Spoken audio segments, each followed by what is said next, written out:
In my previous life, my sister Emma and I both married into families from the neighboring village.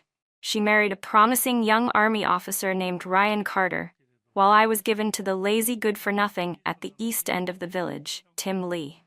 Later, Ryan was discharged from the army due to an injury, and Emma's dream of being a respected officer's wife was completely shattered. Tim, however, caught the wave of the economic reforms, started a business, and rose to become the richest man in the province. On the second day of the Lunar New Year, when I returned to my parents' home, Emma poisoned me with rat poison. The moment I opened my eyes, I was back on the eve of my wedding. Emma was throwing a fit, insisting she had to marry Tim. Our parents couldn't stop her, so they asked me to be understanding and switch engagements with her. I agreed, but inside I couldn't help but laugh coldly. If I wanted to be the richest man's wife, the condition was that Tim had to actually become the richest man. But I didn't care. I just wanted to marry Tim Lee. So what if he was lazy and shiftless? Once a man got married, he'd learn to work hard and support his family. What was so great about Ryan Carter anyway? He rarely came home, maybe only a few times a year. Marrying him would have been no different from living like a widow. In the main room, Emma lifted her chin proudly, demanding that our parents swap her marriage arrangement with mine. My father sat in his chair, puffing on his pipe without a word, his face dark and clouded. My mother tapped Emma's forehead in frustration and said angrily, "What's so bad about Ryan Carter? A soldier's pay is good, his family is simple, and you'd live comfortably. Tim Lee has 3 older brothers, and none of those sisters-in-law are easy to get along with. With your temper, you'll suffer from endless scheming in that household." The gut-wrenching pain in my heart felt like a nightmare. I sat silently in the corner, one hand pressed to my stomach, a cold smile on my lips. So Emma had been reborn too. In our past life, my mother arranged marriages for both of us. I was only 17, not even old enough to marry, but our family was too poor. My eldest brother was 22 and still hadn't found a wife. My second brother was also at marriageable age, and my youngest brother was growing up quickly and would someday need a wife too. Everything required money. After weighing it all, my parents decided to marry Emma and me off first, and use our dowries to bring in daughters-in-law for their sons. Emma and my second brother were twins, and as the first daughter, she was treasured more. That's why my mother went to great lengths to arrange a match for her with the Carter family. I was the 4th child, with older siblings above and a younger brother below. When my mother gave birth to me, she suffered through a day and night of pain, which left her bitter. On top of that, I was quiet and introverted, so she didn't like me. When the Lee family noticed my looks and sent someone to propose, my mother agreed without hesitation. After all, who could refuse the sky-high bride price of 288 yuan?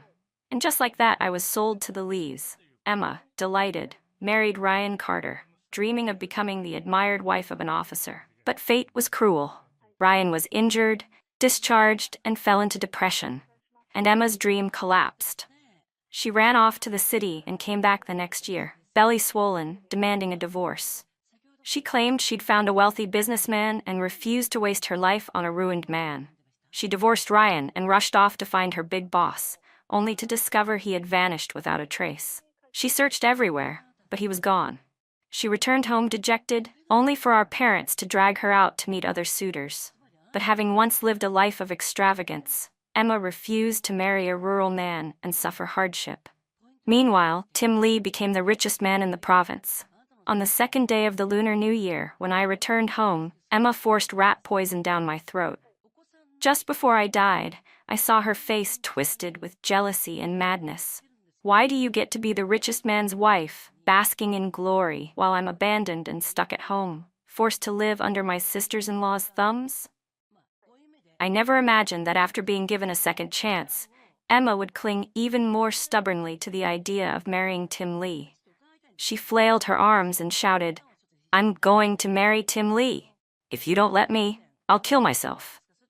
My mother had already exhausted her words trying to persuade her, and upon hearing this, she grew even angrier, spitting as she snapped, "Go ahead then. If you have the guts, do it and let me see." Emma choked up, then stormed out of the house in a fit of anger, shouting, "You'll all regret this." My mother clutched her chest and sank into a chair, complaining about how she could have given birth to such a troublesome daughter. My father stubbed out his pipe and said, "Don't work yourself up so badly. Be careful or you'll make yourself sick. Once she thinks it through, she'll come around." My mother rubbed her chest, trying to steady her breath, then turned and glared at me. "Lisa, do you want to marry into the Carter family too?" Sitting there, pointing out all of Tim Lee's good qualities?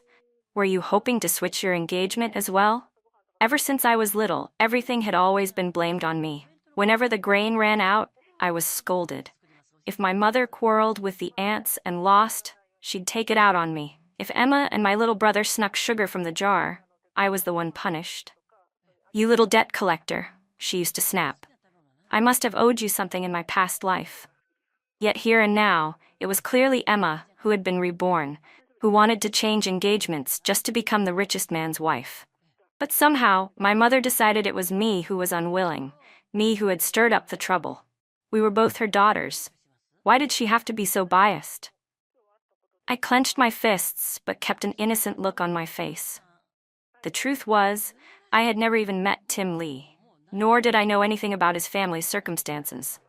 How could I have persuaded Emma to marry him? My mother mulled it over and found my reasoning made sense, so she fell silent, lost in thought. By the time lunch was on the table, Emma still hadn't come back. My mother slammed her chopsticks down in frustration. "That wretched girl is too stubborn for her own good, not even coming home to eat." Just as the words left her mouth, a 7 or 8-year-old boy came running up to our house, panting.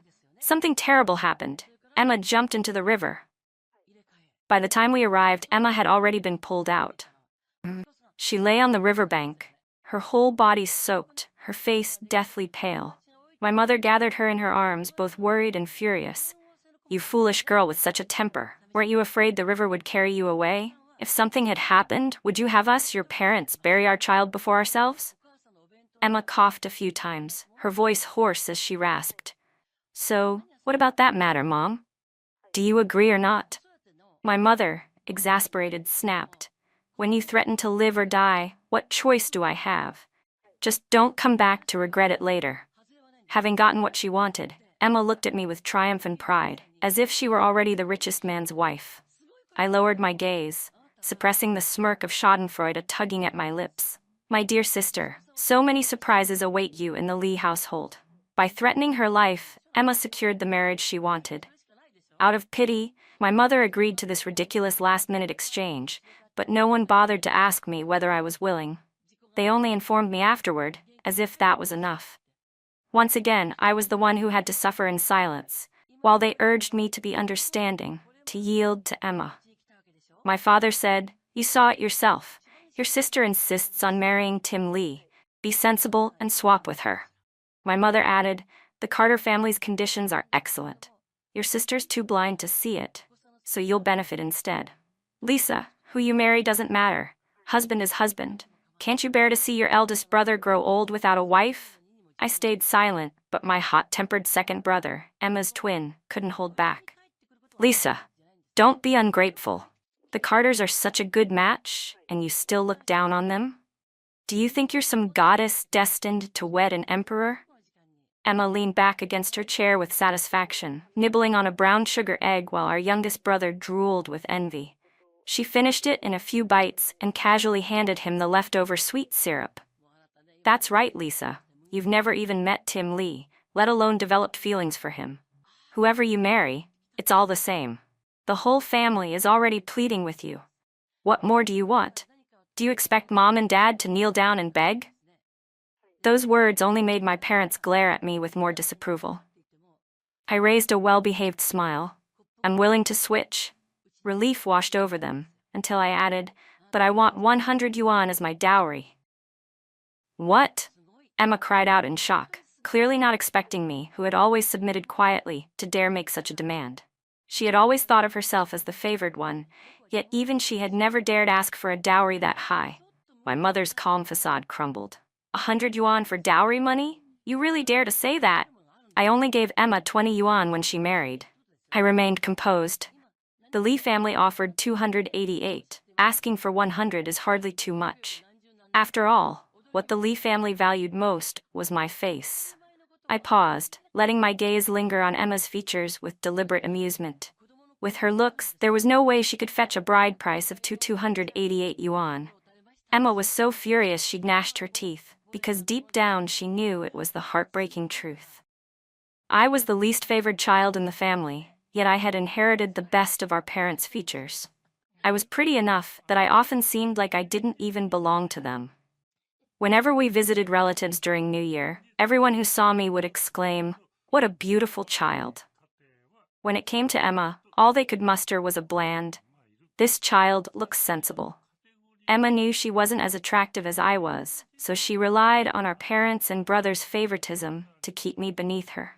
As the autumn wind carried a sharper chill, I laid things out plainly.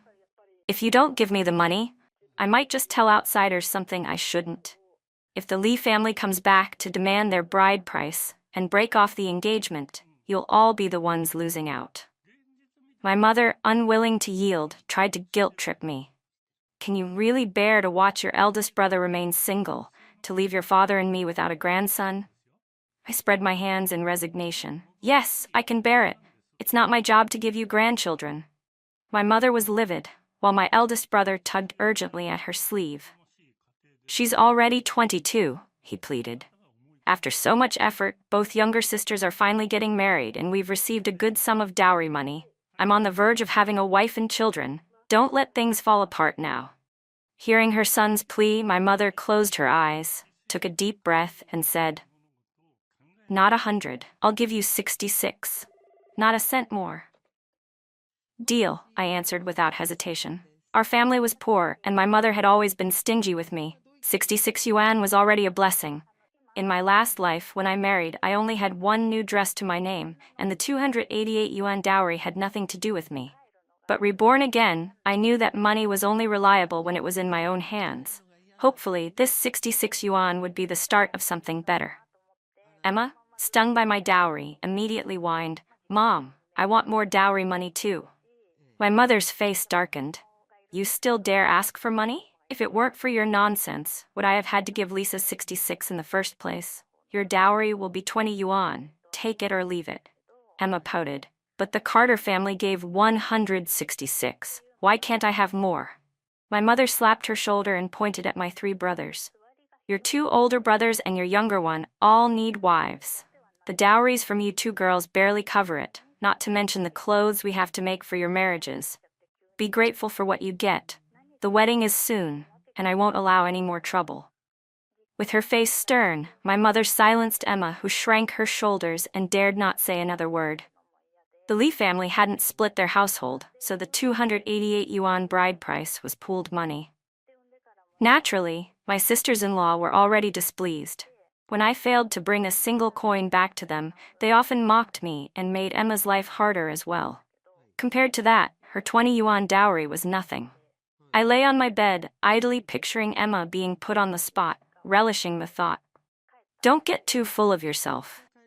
Emma's voice came through the ragged bedsheet in the dark.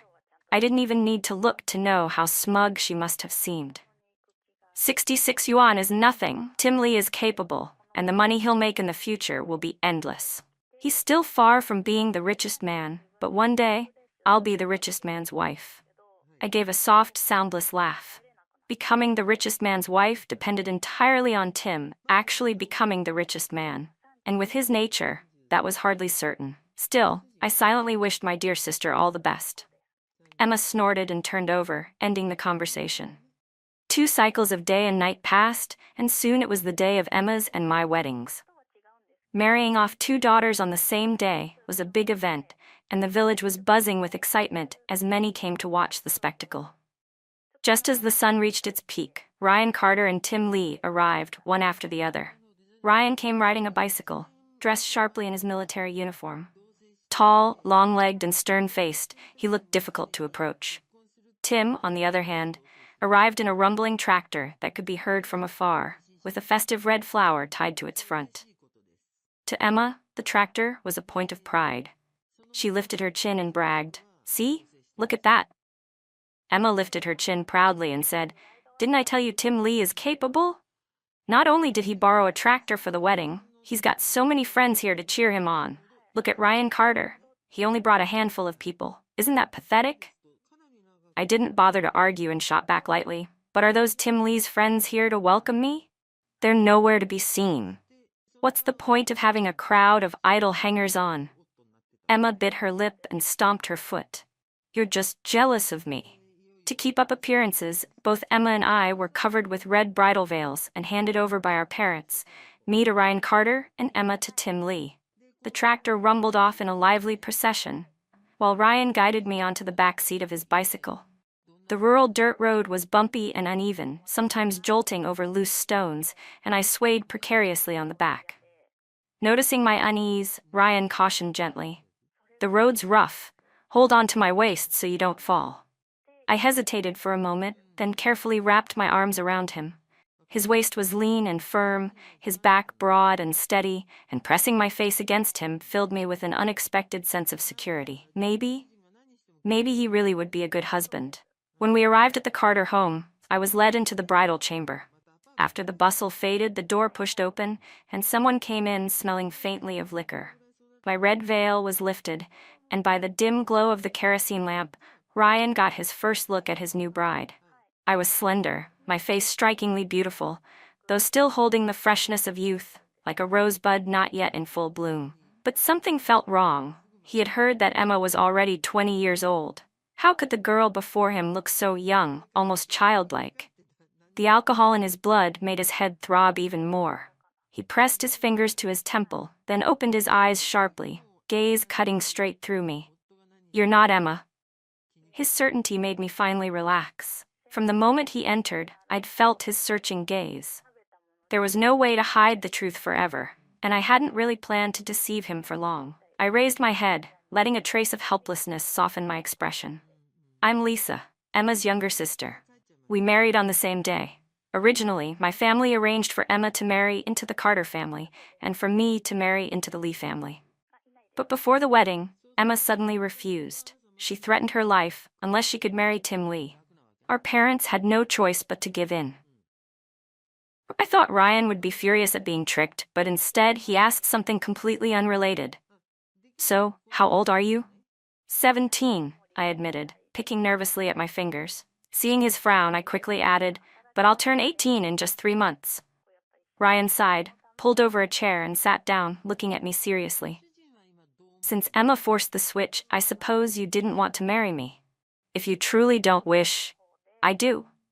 I blurted out, before he could finish. I want to. You're a soldier, someone who defends our country with honor. I believe you'll treat me well. Besides, my family only wanted to marry me off quickly to collect dowry money for my brother's wives. If I didn't marry you, they would have married me to someone else. Please don't send me away. I can do housework, wash clothes, cook meals, everything. I'll be a good wife. My eyes were rimmed red, my voice trembling, and I knew I looked pitiful. It was enough to stir anyone's heart. For the first time, Ryan felt a shameful pang of desire.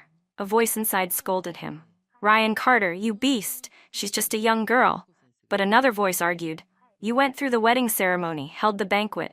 She's your rightful wife now. What's shameful about feeling something for your wife? His heart wavered, torn between reason and instinct, until emotion finally overcame restraint.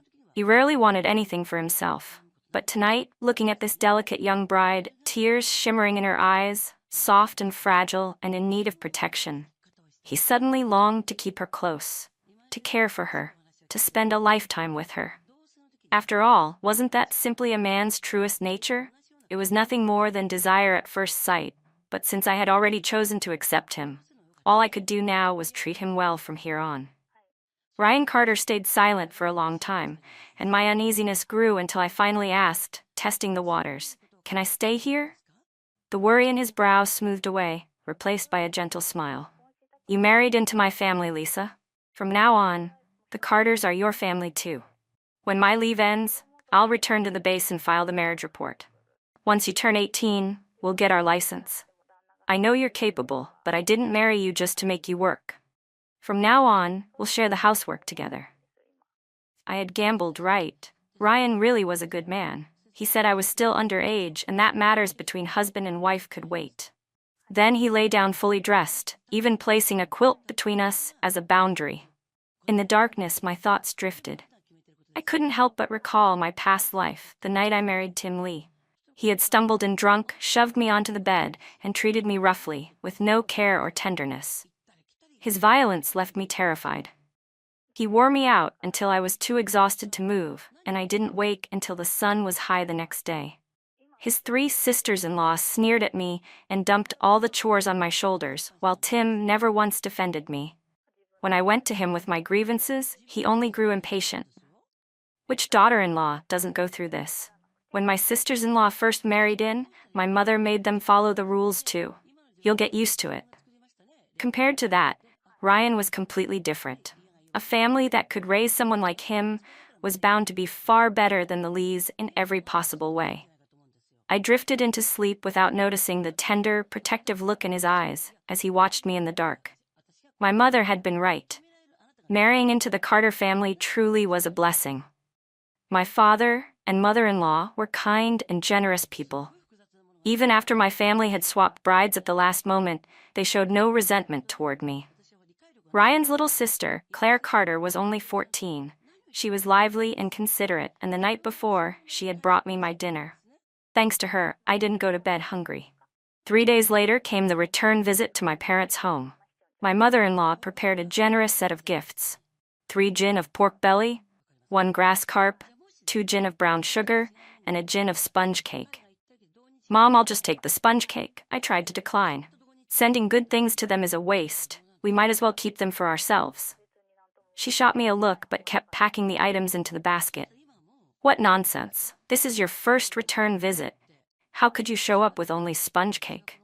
Besides, your sister Emma is returning home today too. If you're shown up by her, and your mother makes you lose face, how will that look?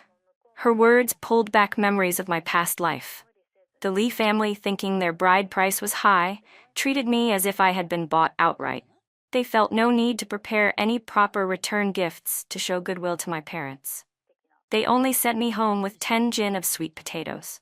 In contrast, Emma's return gifts were lavish, and my mother compared us bitterly, scolding me as always for being useless, too stupid to bring anything back from my husband's family to help them. She had taken such a high bride price, yet still wasn't satisfied.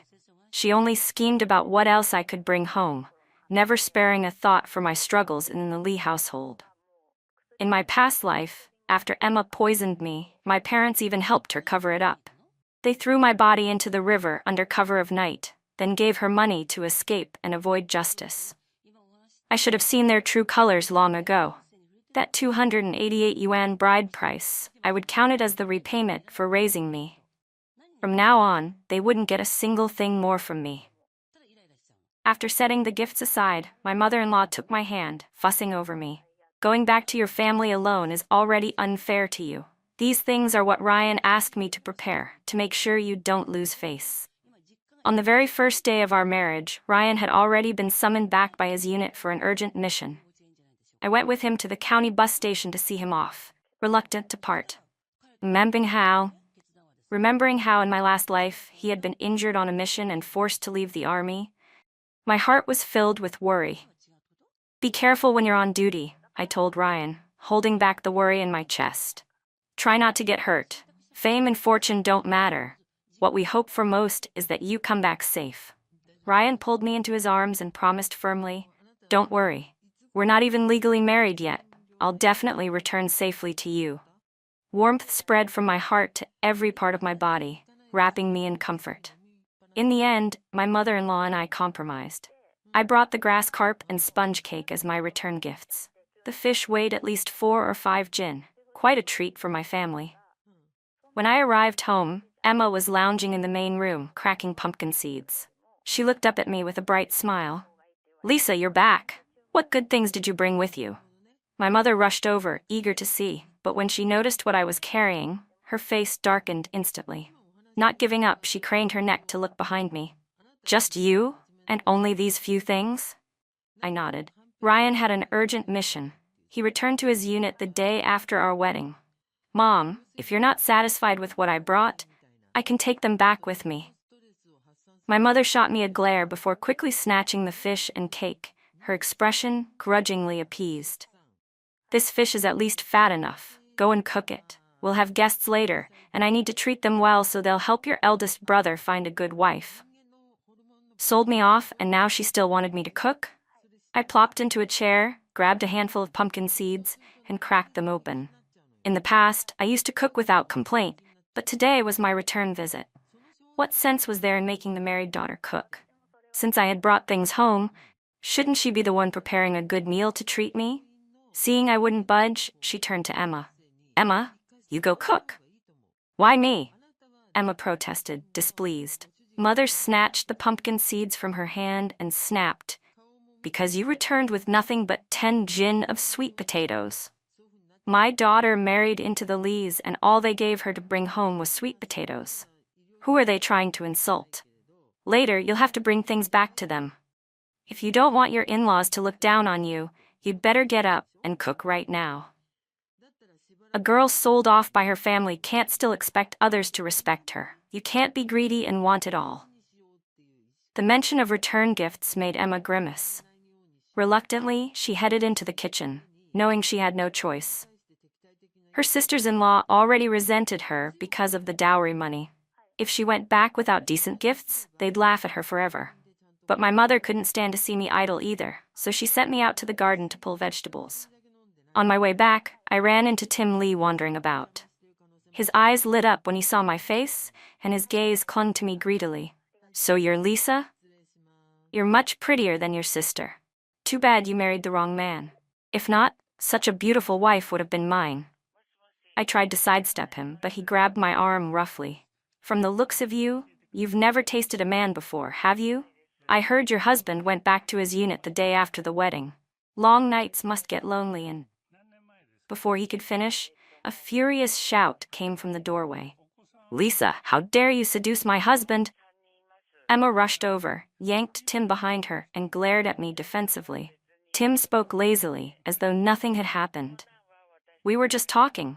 Why are you making such a fuss? Emma didn't dare blame Tim, so she turned her anger on me. You've always used that pretty face to lure people. Do you think I don't know? When I was 15, I liked a boy from the village, and finally gathered the courage to confess to him, but he rejected me. He said he liked you instead. I came home crying and told our second brother. He held you down so I could vent my anger. I slapped you again and again until your face swelled like a pig's head. You deserved it. Back then, I had been powerless to resist. But now, things were different. I raised my hand and slapped Emma hard across the face. My face went cold, my voice laced with disdainful mockery. Ryan Carter is upright and dignified, with a bright future in the army. I must have been blind in my past life to ever marry a useless loafer like Tim Lee. And now I'm the wife of a soldier, honored as a military spouse. So don't you dare spout nonsense again. Otherwise, I can accuse you of sabotaging a military marriage and have you thrown in prison. At the mention of prison, Emma's face paled. She couldn't help recalling her past life, when she'd killed me in a fit of rage. To escape punishment, she had been forced to flee her home, living in fear every time she saw a police officer on the road, terrified they'd come to arrest her. Her money soon ran out, and with nowhere to go, she fell for the lies of a so-called kind-hearted woman who promised her work. Instead, she was tricked into prostitution. The money came quickly, enough to let her live comfortably for a while, but she gave in to that life. She wasted more than a decade in a haze until she caught a filthy disease and died far from home. When she opened her eyes again, she was back on the eve of her wedding. Remembering her miserable fate and seeing the glory I had once enjoyed as the richest man's wife, she had sworn to seize that title for herself this time. She couldn't go to prison. How else could she ever become the richest man's wife? Still, in front of me, she refused to back down. Stammering, she tried to justify herself. You're just too attractive for your own good. I was only worried Tim might be bewitched by you. I never meant to ruin a military marriage. Don't try to pin false charges on me. So what if you're a soldier's wife? Does that give you the right to frame people? While Emma and I argued, Tim Lee stood behind her like a spectator, detached and indifferent, showing no sense of responsibility. I curled my lip in contempt, too tired to keep quarreling. Yes, a soldier's wife shouldn't falsely accuse people, but can you? Clearly, he was the one pestering me. You'd better keep a leash on your man. Dogs can't change their nature. After such a scene, I had no desire to stay for lunch. Without another word to anyone, I left and went straight back to the Carter home. My mother-in-law didn't ask why I returned so early. She simply greeted me warmly and invited me to eat. In that moment, I felt deeply fortunate to have such a kind family. The days that followed were steady and happy. 3 meals a day, and every half-month, I would receive a letter from afar.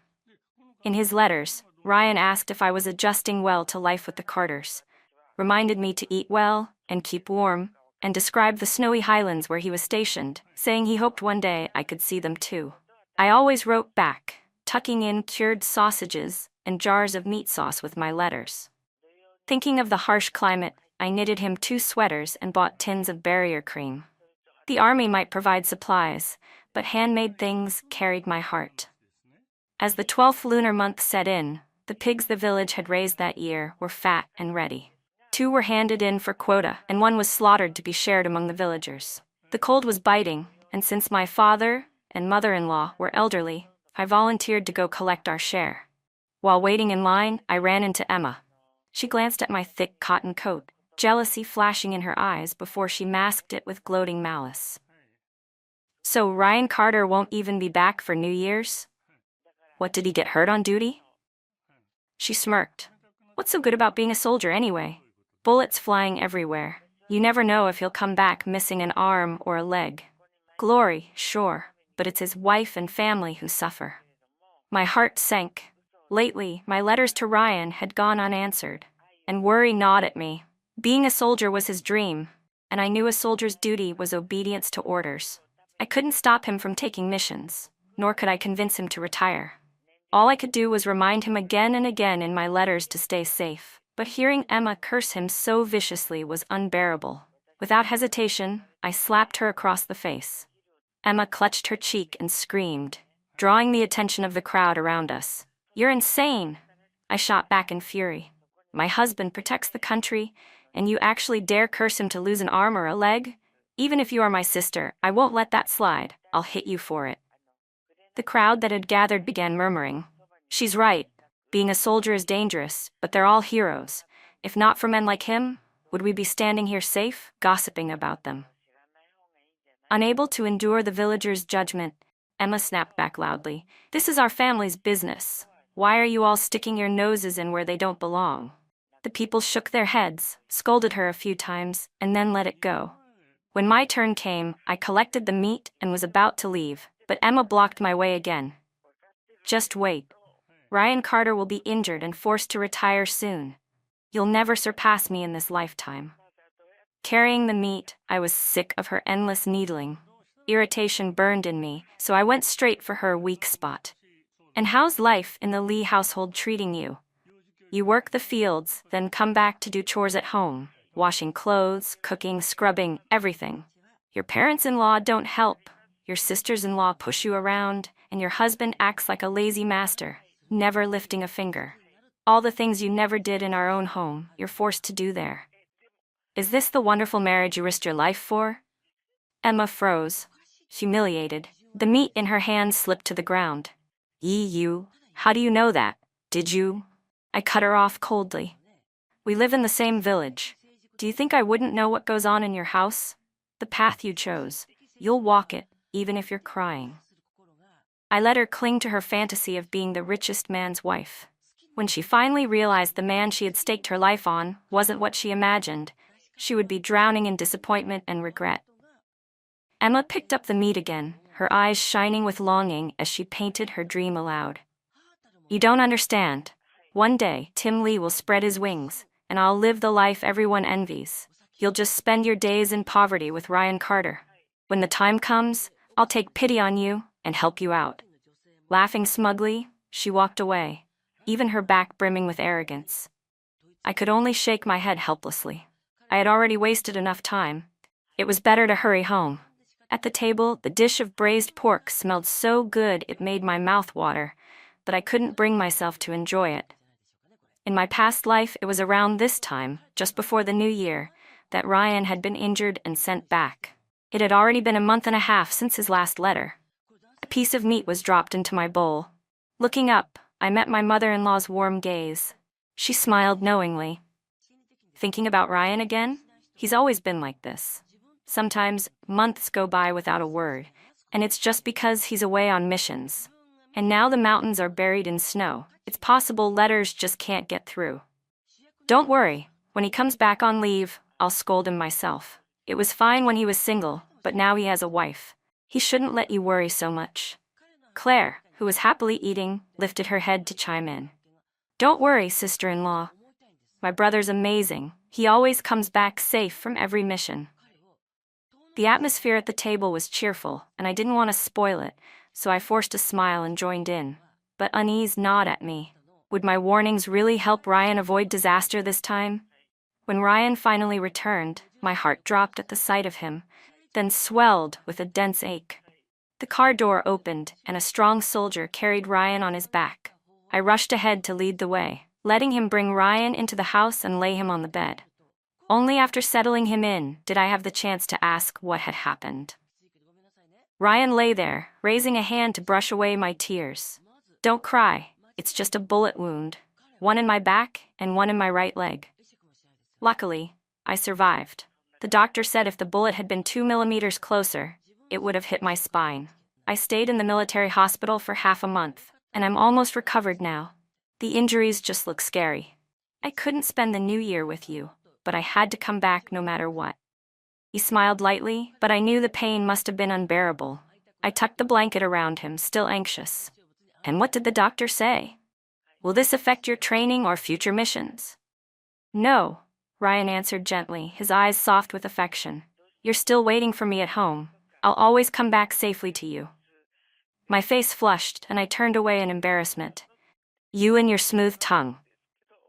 But news traveled fast. When people heard Ryan had been carried back wounded, Emma came to the door feigning concern, but I stopped her at the entrance. She saw my eyes still red from crying and sneered smugly. You're crying so hard. Are you afraid Ryan Carter's injuries are too serious and he'll never be a soldier again? I smiled brightly. Then I'm afraid I'll have to disappoint you. Ryan's injuries don't affect his ability to continue serving. Emma's smile froze instantly. After a brief flicker of panic, she grabbed my shoulders and shook me hard, her eyes wild with unwillingness. Where did it go wrong? Why is Ryan fine? How can he still be fine? Lisa, I won't accept this. I absolutely won't. With a shove, she pushed me aside, shot me a venomous glare and ran off. Fortunately, I had braced myself and didn't fall.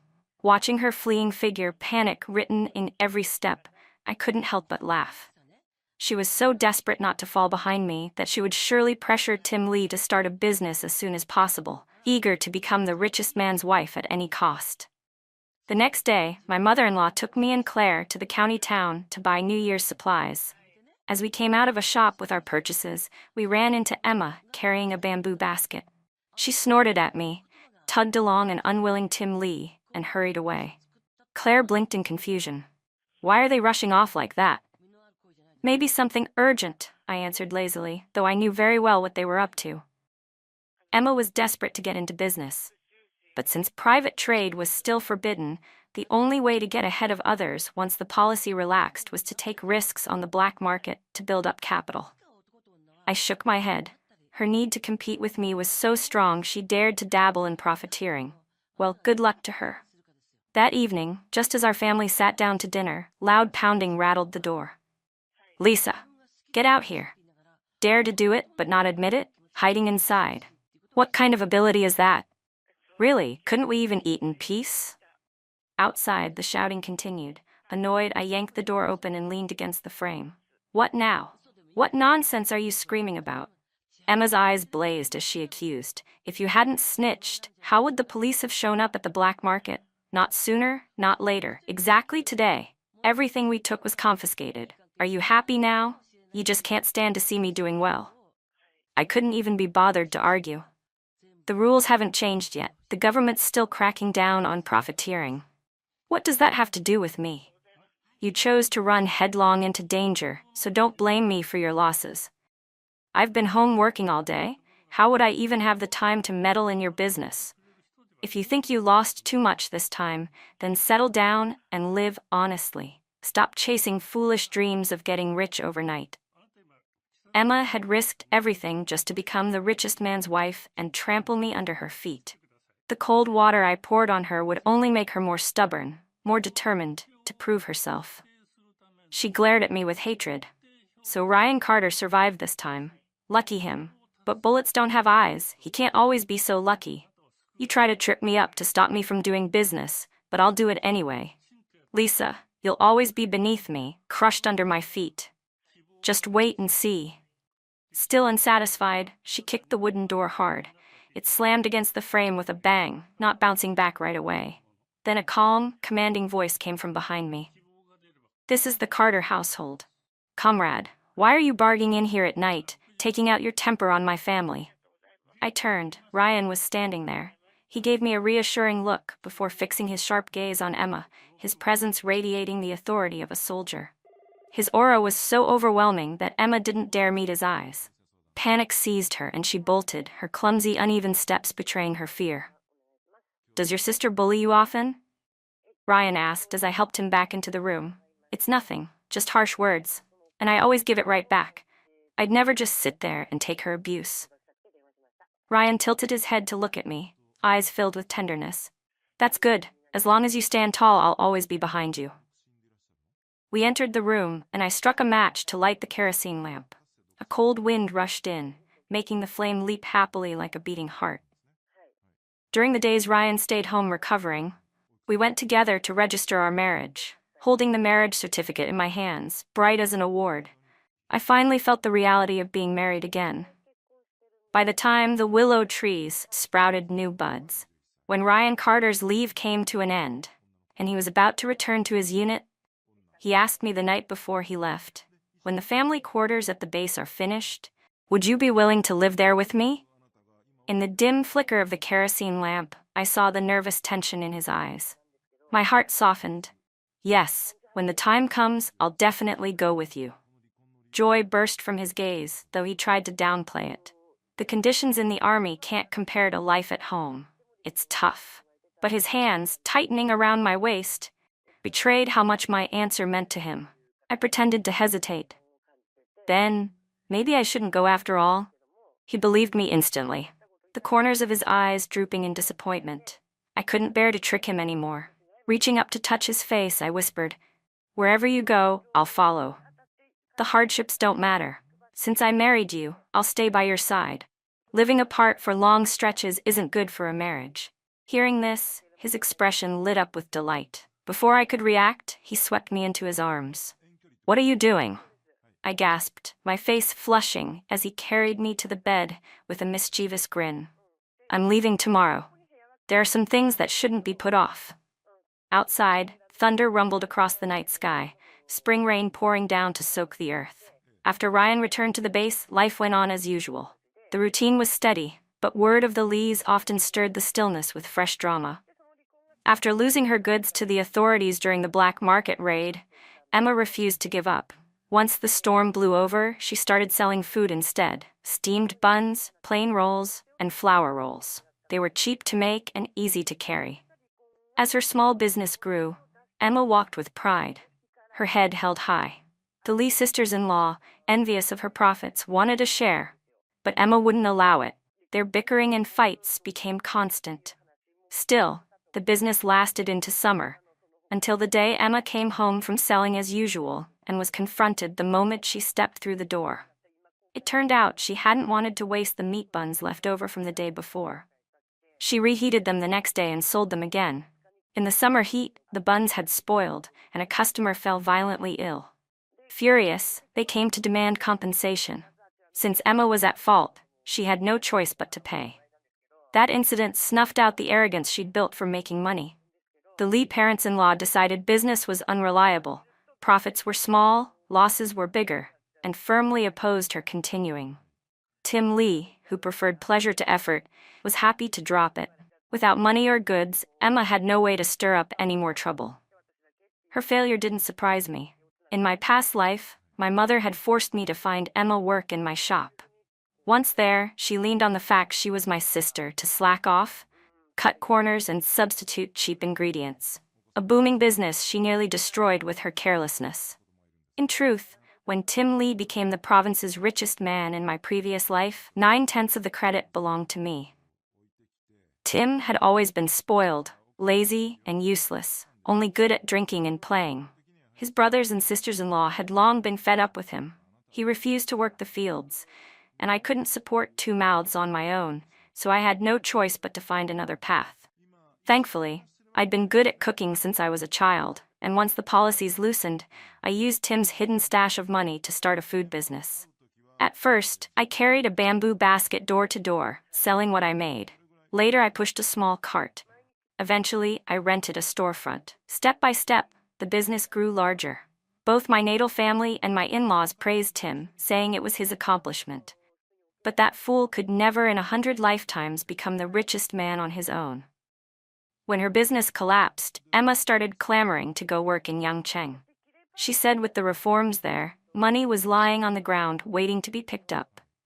For people in our village, the farthest most had ever traveled in their lives was to the county town. Emma had never even been to the city, yet she dared to dream of going thousands of miles away to Yangcheng. Truly, her heart was too big for her own good.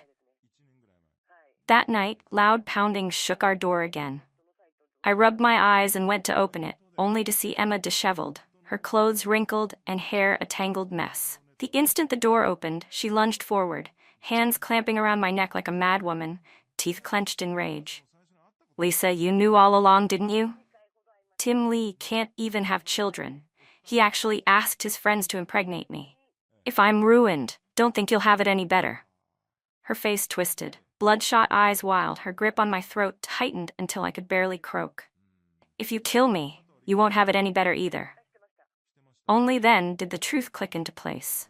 Why had the Lees offered such an unusually high bride price? In my past life, I'd thought it was because Tim had such a bad reputation in the village that they needed to pay more to marry off into another. Later, when my business started doing well, the Lees grew fearful I might stray. Together with Tim, they schemed to get me drunk, then arranged for his cronies to violate me. Half conscious, I knew something was wrong but had no strength to resist. The next morning, I overheard Tim's self-pity, realizing then that he couldn't father children. He had only married to maintain appearances, to look like a normal man. I'd felt utterly deceived. Running back to my parents' house, I begged them to stand up for me. But they were weak, urging me to return and endure.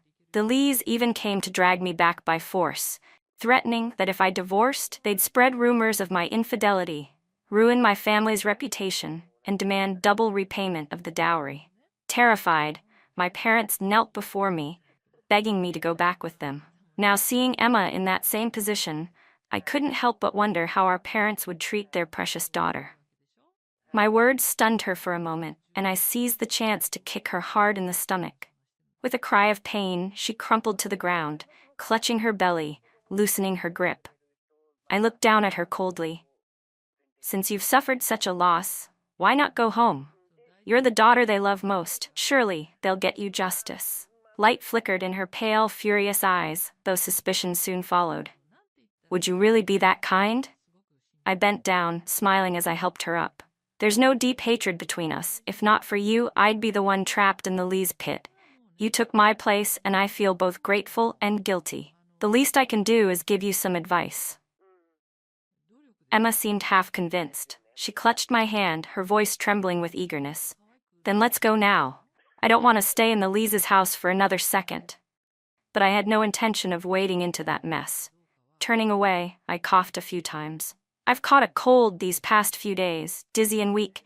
I can't make the trip with you. Besides, dawn is breaking. If the Lees discover you're missing, they'll come looking." At the mention of the Lees, her face went chalk white. She released my hand and fled into the chirping of the cicadas, running wildly back. "Go on, Emma," I thought coldly.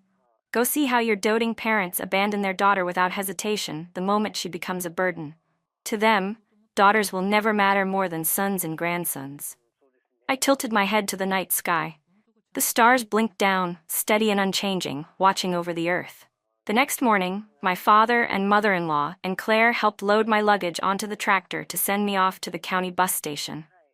A week earlier, Ryan had telegraphed home, saying the snows had melted and it was the perfect time for me to join him at the base.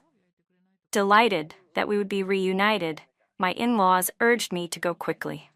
As the tractor rumbled toward the village entrance, we came face to face with Emma. Despair shadowed her features as Mrs. Lee and the three Lee sisters-in-law hemmed her in tightly, leaving no way to escape. Sitting high on the tractor, I shaped the words silently with my lips. "Goodbye, Emma." At the sound of the engine, she instinctively looked up and saw me. Emma suddenly thrashed against their grip, screaming hoarsely, "Lisa, you lied to me. It wasn't supposed to be like this. I'm the one who should be the officer's wife. It should have been me. I regret it. I regret everything. Let's switch back. Let's switch back." Her voice was ragged with desperation, her body twisting violently, but the Lee sisters-in-law held her down with all their strength, leaving her no chance to escape. Mrs. Lee glared at her furiously while Uncle Yang tried to smooth things over, speaking both for Tim Lee and to the crowd that had gathered. "Yes, Tim likes drinking and gambling. He's a scoundrel, I won't deny it, but our family has always given you food and comfort. We've never treated you unfairly. What use is regret now? Back then, it was your sister we wanted. You were the one who insisted on trading places, crying and making a scene to marry in. We never complained, and now you're the first to go back on your word." Their voices carried as the tractor rolled farther and farther away, until I could no longer make out the words. The warm southern wind swept over the fields, and the wheat swayed in rippling waves. The tractor carried me onward, farther from the chaos I had left behind, and closer to a completely different kind of happiness. When I arrived at the military family compound, the atmosphere felt completely different from the old village. The rows of simple but orderly houses, the soldiers' wives chatting together, and the children running around in the yard all gave me a sense of peace and steadiness. Ryan was waiting for me at the gate. His uniform was crisp, the bandage on his arm still visible, but his posture was strong and his eyes were steady. He smiled, the smile I had been waiting for all this time. I ran to him, and when his hand closed firmly around mine, the warmth spread through my heart. From that moment on, no matter how hard or difficult life would be, I knew I had chosen right. I didn't need wealth or luxury, nor did I crave glory or fame. All I needed was to be with him, to face every storm by his side. As the sound of the bugle echoed across the base, I whispered to myself, "This is my true home." As for Emma, I no longer knew what her fate would be. Maybe she would stay trapped in regret, or maybe one day she would realize that chasing empty wealth was nothing compared to the comfort of a steady home. But that was no longer my story to tell. I lifted my head toward the wide blue sky, bathed in golden sunlight. The road ahead was still long, but as long as Ryan was with me, I believed this happiness would last forever.